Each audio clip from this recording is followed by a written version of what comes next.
एक सुनार इंतकाल कर गया, जिसकी वजह से उसकी फैमिली में शदीद पैसों की तंगी आ पड़ी। तो सुनार की बीवी ने अपने बच्चे को नीलम का हार देते हुए कहा कि इसे अपने चाचा की दुकान पर ले जाओ और कहना कि इसे बेचकर कुछ पैसे दे दें। बच्चा चाचा की दुकान पर गया और बोला, ये माँ ने दिया है, इसे बेचकर कुछ पैसे दे दें। चाचा सुनार कुछ देर खामोश रहे और हार को देखते रहे। फिर बोले, बेटा अपनी माँ से कहना कि अभी मार्केट में मंदी है, कुछ टाइम बाद इसे मेरे पास भेजना। जब मार्केट अच्छी हो जाएगी तो उसके अच्छे पैसे भी मिल जाएंगे।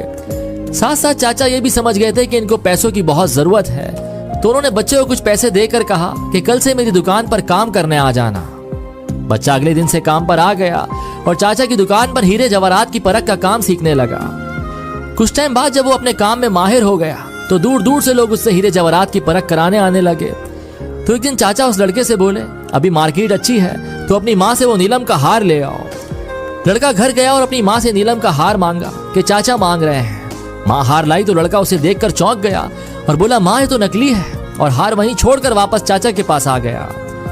चाचा ने पूछा, हार नहीं लाए? तो कहने लगा, वो तो नकली है, लेकिन आपने मुझे उस वक्त क्यों नहीं बताया जब मैं पहली दफा उसे आपके पास लेकर आया था?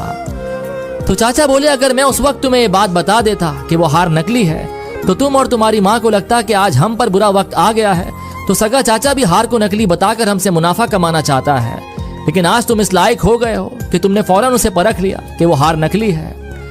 अक्सर हम गलत फहमियों का शिकार होकर अपने ही करीबी रिश्तों से दूरी बना लेते हैं या उन्हें खो बैठते हैं। तो अगर आपको इस सब से बचना है तो हर बार हमेशा सच्चाई को ही परखना है।